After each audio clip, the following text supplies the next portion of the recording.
Hello everyone, this is William Armstrong here with a video I wanted to talk about on Bleeping Computer called New Big Head Ransomware Displays Fake Windows Update Alert. This article is written by Bill Tulas on January 8, 2023 at 10:23 a.m. Security researchers have dissected a recently emerged ransomware strain named Big Head that may be spreading through malvertising and promotes fake Windows updates in Microsoft Word installers. Two samples of the malware have already been analyzed before by cybersecurity company Fortinet, who looked at the infection vector and how the malware executes. Today, Trend Micro published a technical report on Big Head that claiming both variants in the third-day sample originate from a single operator who is likely experimenting with different approaches to optimize their attacks. Faking a Windows update. Big Head ransomware is a .NET binary that installs three AES encrypted files on the target system. One is used to propagate the malware, another is for Telegram bot communication, and the third encrypts files and can also show the user a fake Windows update. On execution, the ransomware also performs actions such as creating a registry autorun key, overriding existing files if needed, and setting system file attributes and disabling Task Manager. Yikes!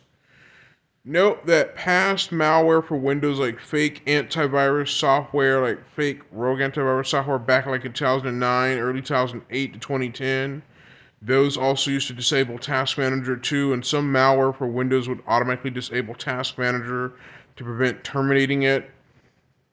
It says that each victim is assigned a unique ID that's either retrieved from the %appdata %/ID directory or it's generated using a 40 random character string. The ransomware deletes a shadow copy to prevent easy system restoration before encrypting the targeted files and appending a .poop extension to their file names. A weird file extension name. Basically, the ransomware Big Head targets different file extensions ranging from .mdf all the way to .fid file name formats, according to Trend Micro. It says here also, Big Head will terminate the following processes to prevent tampering with the encryption process and to free up data that the malware should lock. The Windows recycle bin, program files, temp, program data, Microsoft, and app data directories are skipped from encryption to avoid rendering the system unusable. Trend Micro has found that the ransomware checks if it runs on VirtualBox, looks for the system language, and only proceeds to encryption if it's not set of that of a country member, Commonwealth of the Independent States, former Soviet states. Here's a side note. If the malware detects that the system language is set on a country of the member of the Commonwealth of Independent States, former Soviet states, then the malware won't work. Note this particular malware automatically does not touch Windows system files, recycle bin. It does not touch program files. It does not touch the temp, program data, Microsoft, and app data directories. It doesn't touch those to avoid destroying the entire system. During the encryption, the ransomware displays a screen that purports to be a legitimate Windows update. Down below on the right, there's a fake Windows update saying configuring critical Windows updates right here. That's a fake Windows update screen that is masking the file encryption that the ransomware is doing. The real Windows update won't show that right there. It won't show this screen, but you'll see a real Windows update screen. But this is the fake one that the ransomware is actually utilizing to hide what it's doing in the background deviously. It says here, after the encryption process completes, the following ransom is dropped in multiple directories and the victim's wallpaper is also changed to alert of the infection. These criminals are sort of stupid. They changed the wallpaper to alert that they've been infected by the Big Head ransomware, but rogue antivirus products like Spy Sheriff or certain other rogue antivirus products back in like 2008, 2009 will also change the Windows wallpaper to say your computer is infected or something like that. I've made a YouTube video of Cretoni ransomware, and I've also made a video of me showing Windows XP and a rogue antivirus program infecting Windows XP, changing its wallpaper to that, saying that your system's infected with the fake wallpaper on my YouTube channel, an old video. Other variants. Trend Micro also analyzed two more Big Head variants, highlighting some of the key differences compared to the standard version of the ransomware. The second variant maintains ransomware capabilities, but also incorporates stealer behavior that functions to collect and exfiltrate sensitive data from the victim system.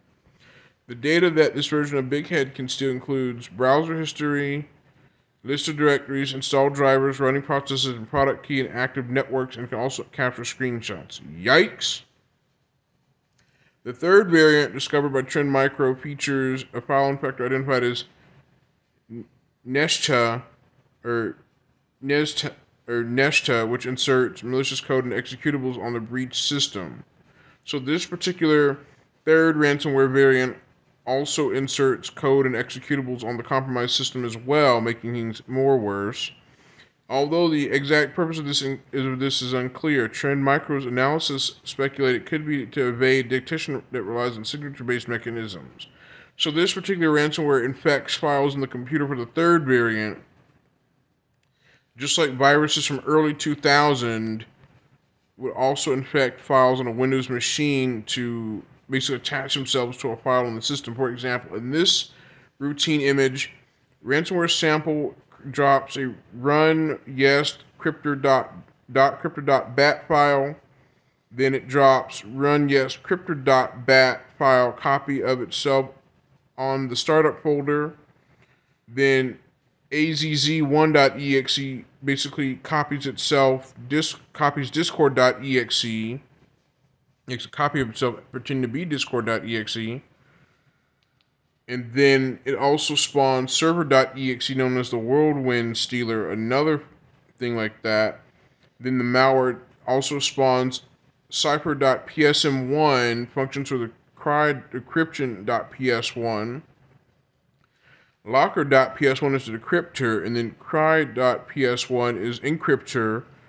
Then discord.exe is a copy of the malware, and then it does the victim's ID, and then it displays the ransom note. So that's basically the flowchart of the ransomware for the third variant, and the first one you saw.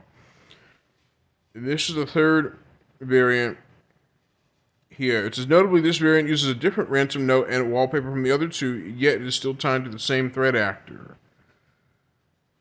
So basically, here's an image of the third variant infection routine, and then it says conclusion. Trend Micro comments that Big Head is not a sophisticated ransomware strain. Its encryption methods are pretty standard, and its evasion techniques are easy to detect.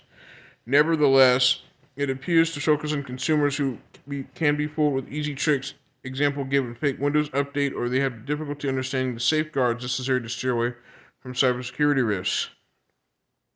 The multiple variants in circulation suggest that the creators of the Big Head are continuously developing and refining the malware, experimenting with the various approaches to see what works best.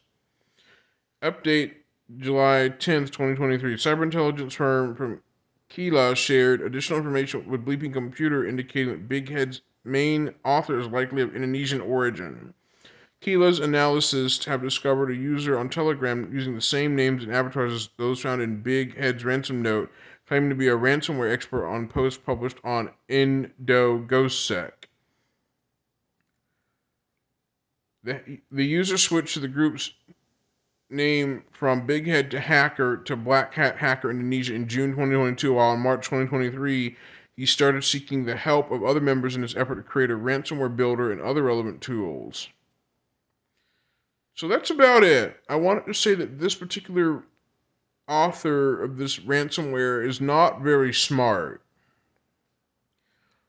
It's not really very bright intelligence-wise, meaning that the author of this ransomware decides to leave their calling card behind on computer networks to indicate who is behind, or indicate what has happened to the victims, but basically the ransomware authors tend to leave their calling cards behind. Things like that. And this image, when I zoomed in on, it says here, I'm happy if you directly pay 1 Bitcoin for me, Bitcoin wallet. Well, it appears that this person's Indonesian origin by the looks of it, based on what I've read in the article. But note that it's best to keep backups upon backups of your documents and files on your computer, and keep a Windows image of your hard drive backed up to an offline hard drive. That way, if you got hit by the ransomware attacks, you could be able to re-image your computer back to what it was before the attack, recovering things. If we go to Trend Micro's website about this, I'll be able to I've already read what you saw in the video on Bleeping Computer, but this is the Trend Micro article that talks about the same thing I read in Bleeping Computer. This goes a little bit more in depth about it. But, however, the malware itself is technically encrypted, though. Like, it's been encrypted by the threat actors to prevent cybersecurity researchers and sandbox machines, from analyzing it. Most cyber criminals program their malware to be virtual machine sandbox resistant, meaning if the malware detects that it's running inside of a sandbox or virtual machine, it automatically will just not do anything inside of it. And it also will it'll also terminate itself if one or two, on multiple conditions. One is if the computer system's language matches the Russian, Belarusian, Ukrainian, Kazakh, and the other part I can't pronounce, KYRGYZ, Kyrgyzstan, Armenian, Georgian, Tatar, and Uzbek country codes. So if the malware detects Uzbek, Kyrgyzstan, Russian, Belarusian, Ukrainian, Kazakhstan, Armenian, Georgian, and Tatar, if it detects those languages, the malware will just automatically not run.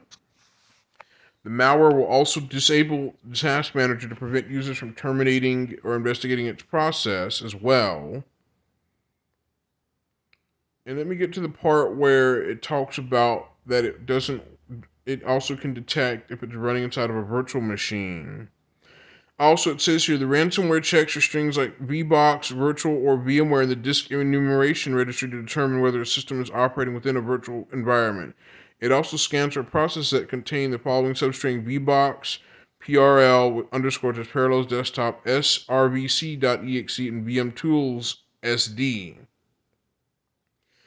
So basically, it says here, the malware identifies specific processes names associated with virtualization software to determine if the system is running in a virtualized environment, allowing to adjust its actions accordingly for better success or evasion. It can also proceed to delete recovery backup available by using the following command line shown there.